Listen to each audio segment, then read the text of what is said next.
Hi friends, నేటి కథల్లో ఈరోజు మనం అసూయ గురించి చెప్పుకుందాం కదా. దేని గురించి? అసూయ అనే ఒక కథ గురించి. అసూయ అంటే ఏమిటి అంటే జెలసీ అంటారు కదా.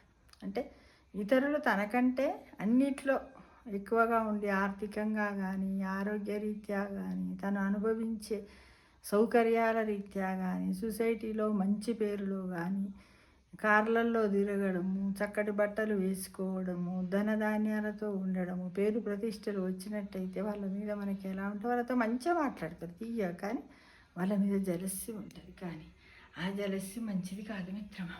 ఎందుకో తెలుసా? ఎప్పుడు కూడా మనకు కావాలని భగవంతుని కోరాలి, కానీ వాళ్ళకున్నది ఎందుకు, వాళ్ళకే ఎందుకుంది అనేది ఆలోచిస్తూ ఉంటే నీ సమయం అంతా కూడా వృధా అయిపోతుంది కదా. కాబట్టి ఎప్పుడు కూడా మనం ఏంటంటే ఎవరి గురించి ఎలా చెడుగా ఆలోచన చెయ్యొద్దు, మంచిగానే చెయ్యాలి. కానీ వాళ్ళు ఇలా అవుతున్నారంటే వాళ్ళు చేసే పనిలో ఉన్నటువంటి మెలకువలను నువ్వు సలహాలాగా తీసుకొని నువ్వు వాళ్ళలాగా ఎదగడానికి ప్రయత్నించాలి. కానీ వాళ్ళ గురించి మనం ఎప్పుడు అసూయపడదు. అందుకే అంటారు కదా, అసూయ అంటే ఈర్ష్యపడడం. ఇతరుల మీదనట మనం ఈర్ష్యపడితే పక్క వాళ్ళ మీద, ఎదురు వాళ్ళ మీద, బంధువులలో పడ్డట్టయితే ఆ ఈర్ష్యనే వాళ్ళకి శ్రీరామ రక్ష కోటి సంపదలను తెచ్చిపెడుతుంది అనేది మన పెద్దలు చెప్తారు. వాడు ఎంత ఈర్ష్యపడితేందిరా, నువ్వు మంచినైతోతిరా, పడంతిరా, నువ్వేమనుకొని అని అంటారు చూడాలి. అయితే మరి ఈర్ష్య, అసూయ ఇవన్నీ కూడా ఒక కోవలోకి వస్తాయి. అయితే అసూయ అంటే ఏమిటి? ఇప్పుడు కథ చెప్తాను. నేటి కథలో ఏంటంటే, రామయ్య శంకరయ్య అనే ఇద్దరు బాల్యమిత్రులు ఉండేవారు ఒక ఊరిలో. వారిద్దరూ కుమ్మరి వృత్తిని నమ్ముకొని జీవనం సాగించేవారు. ఇద్దరు బాల్య స్నేహితులు కావడం వల్ల పక్కన మట్టి పాత్రలు అమ్మే దుకాణాలు పెట్టుకున్నారంటే మట్టి పాత్రలు ఎవరు చేస్తారు? కుమ్మరి వాళ్ళు చేస్తారు. వాళ్ళ యొక్క కుల వృత్తి కదా, అందరికీ చేయడం రాదు. అది కూడా ఒక పెద్ద గొప్ప కళ. మట్టిని పిసగాలి, తయారు చేయాలి, చాలా కుండ చేసిన తర్వాత దాన్ని ఎలా కాలవాలి, ఎంత అనేది చాలా నైపుణ్యంతో కూడినటువంటిది.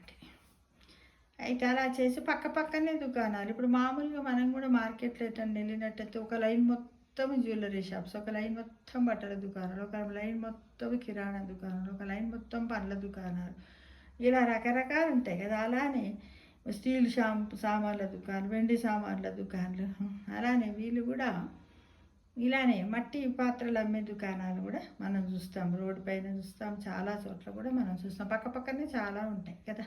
కానీ వాళ్ళిద్దరు మాట్లాడుకుంటారు. మనం వాళ్ళ దగ్గర కుండ ఉంటే చిల్లర లేకపోతే పక్క వాళ్ళని అడుక్కుంటారు, ఒకరికొకరు హెల్ప్ కూడా చేసుకుంటారు. అది కూడా గమనించాను నేను. అయితే ఇలా పక్కనే ఉండేవి. అయితే ఏంటంటే చాలామంది ఏంటంటే రామయ్య దగ్గరికే వచ్చి ఆ మట్టి పాత్రలను కొనుక్కొని పోతున్నారు. అయితే ఈ శంకరయ్యకు చాలా లోపల అసూయతో రగిలిపోతూ ఉండేవాడు. అంతేకాకుండా రామయ్య లేనప్పుడు కొన్ని పాత్రలు పట్టుకొని తీసుకొని పోయేవాడట. ఎవరు? శంకరయ్య. ఎవరి పాత్రలు? రామయ్య పాత్ర. లోపలనేమో మీదికే మంచిగా మాట్లాడతాడు, నీకు మంచిగా వస్తుంది, నీకు మంచిగానే అమ్ముడు పోతుంది అంటాడు. కానీ లోపల అయ్యా నాకు అమ్ముడు పోతలేవని ఈర్ష అనమాట, అసూయతో. అంటే లోపల మొత్తం మనిషి అసూయ పెట్టుకుంటే కుళ్ళిపోతారు కదా. అందుకోసం ఎవ్వరి మీద అసూయ పెట్టుకున్నా, ఒక పండును కుండలో పెట్టి మూత పెడితే ఎట్లుంటుందో మనము కూడా లోపల పెట్టుకొని ఇతరుల గురించి మనము వినకుండా, ఇతరుల గురించి మంచి చెప్పకుండా మనం అట్లనే కుళ్ళినాం అనుకోండి, పండు ఎట్లా కూలిపోతుంది? కుండలో పెట్టి మూత పెడితే అలానే మన మనస్సు, మన శరీరం కూడా కుళ్ళిపోతుందని తెలుసుకోవాలి మిత్రం. ఓకేనా?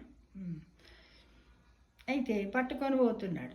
ఈ విషయం రామయ్యకి తెలియదు. ఒకరోజు రామయ్య కొడుకు 10 ఏళ్ళ మహేష్ చూసి 10 ఇయర్స్ వాళ్ళ కొడుకే తండ్రికి చెప్పాడు. కానీ రామయ్య నమ్మలేదు. వాడు అటువంటి వాడు కాదురా అనేవాడు ఎప్పటికీ. ఎలాగైనా శంకరయ్య మోసాన్ని తండ్రికి తెలియజేయాలనుకున్నాడు మహేష్. మరి ఎట్లా చేయాలి అనుకొని విషయాన్ని ఏం చేశారంటే స్కూల్కి పోయి టీచర్కి చెప్పి సలహా తీసుకున్నాడు. సమయం కోసం వేచి ఉన్నాడు. ఎవరు? మహేష్. ఒకరోజు చలివేంద్రాల కోసమని ఒక సేవా సంస్థ వారు ఎక్కువ సంఖ్యలో మంచి నీటి కుండలు కావాలని రామయ్య దగ్గరికి వచ్చారు. వారం రోజుల పాటు పగలు రాత్రి తేడా లేకుండా రామయ్య కష్టపడి కుండలు తయారు చేశారు. రామయ్య మరుసటి రోజు సేవా సంస్థ కబురు పెట్టాడు. ఏమని? వాళ్ళు కుండలు తీసుకెళ్ళడానికి రమ్మని చెప్పాడు. తీసుకెళ్దామని వాళ్ళు కుండలు కుండలు తీసుకుపోవడానికి రండి అని వాళ్ళ కబురు పెట్టాడు. అయితే వాళ్ళు కుండలు తీసుకొని పోదామని వచ్చారు ఎవరి దగ్గరికి? రామయ్య దగ్గర. కానీ రామయ్య దుకాణంలో ఒక్క మంచినీటి కుండ కూడా లేదు. రామయ్యకి ఏం చేయాలో అర్థం కాలేదు. అదే సమయంలో శంకరయ్య వచ్చి, మీకు ఎన్ని కుండలు కావాలి? నా దగ్గర చాలా కుండలు చేసి సిద్ధంగా ఉన్నాయి అంటూ తన దగ్గర ఉన్న కుండలన్నీ ఆ సేవా సంస్థ వారికి ఇచ్చాడు. చూడండి, ఒక్కటి చేయలే చేపలు, ఈయన కష్టపడ్డాడు కానీ ఇచ్చాడు. ఎలాగైనా శంకరయ్య బుద్ధిని నలుగురికి తెలియజేయాలని సమయం కోసం వేచి ఉన్న మహేష్ గ్రామ పెద్ద దగ్గరకు తీసుకెళ్ళాడు. పోతారు కదా, అన్ని కుండలను మా ఇంట్లో చేశాడు, మా షాపులు ఉండి ఈయన దగ్గర ఈయన ఇక్కడ ఈయన చేయలేని నిన్న మొన్న అని అబ్బాయి పోయిన తర్వాత మహేష్ గ్రామ పెద్ద దగ్గరికి వెళ్ళి తన జేబులో ఉన్న ఒక గుర్తును గ్రామ పెద్దకి ఇచ్చి చెవిలో ఏదో చెప్పాడట.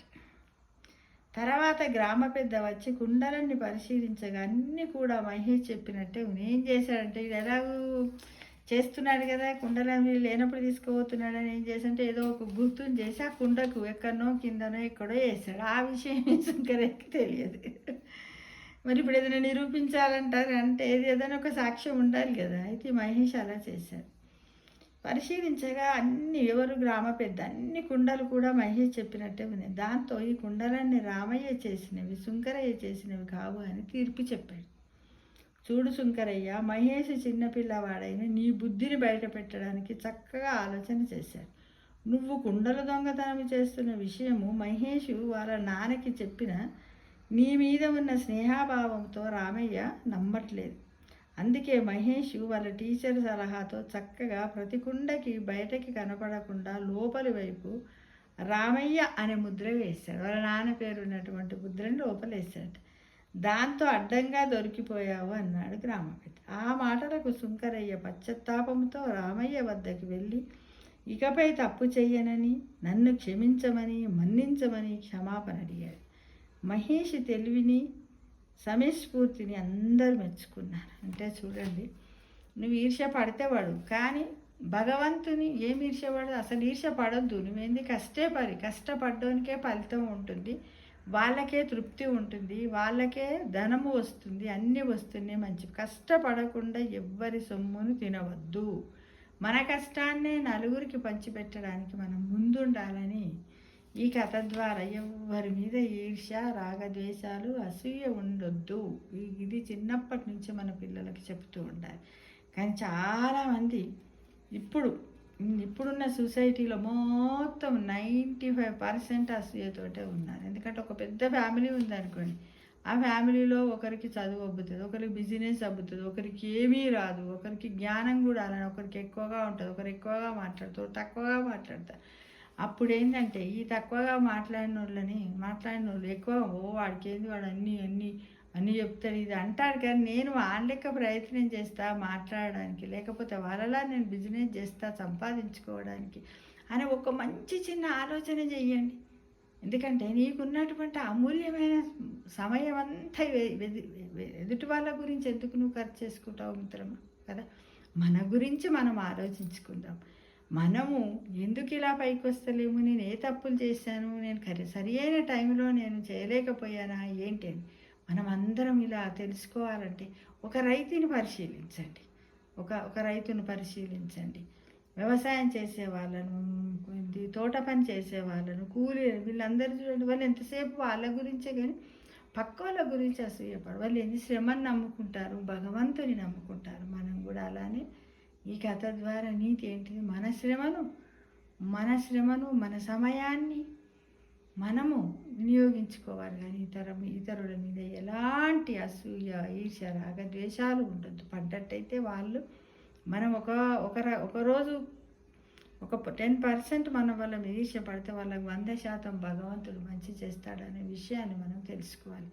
కాబట్టి ఎప్పుడు కూడా ఈర్ష్య చేసిన, మోసం చేసిన లాస్ట్కు పైన ఒకరు ఉంటారు. ఎవరు?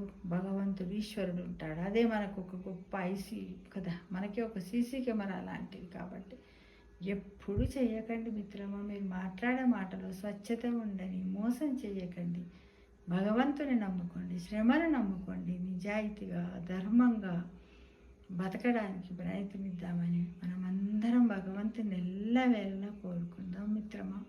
తప్పకుండా ప్రతి ఒక్కరికి కూడా శ్రావణ మొదటి సోమవారం శుభాకాంక్షలు తెలియజేస్తున్నాం. Thank you for watching.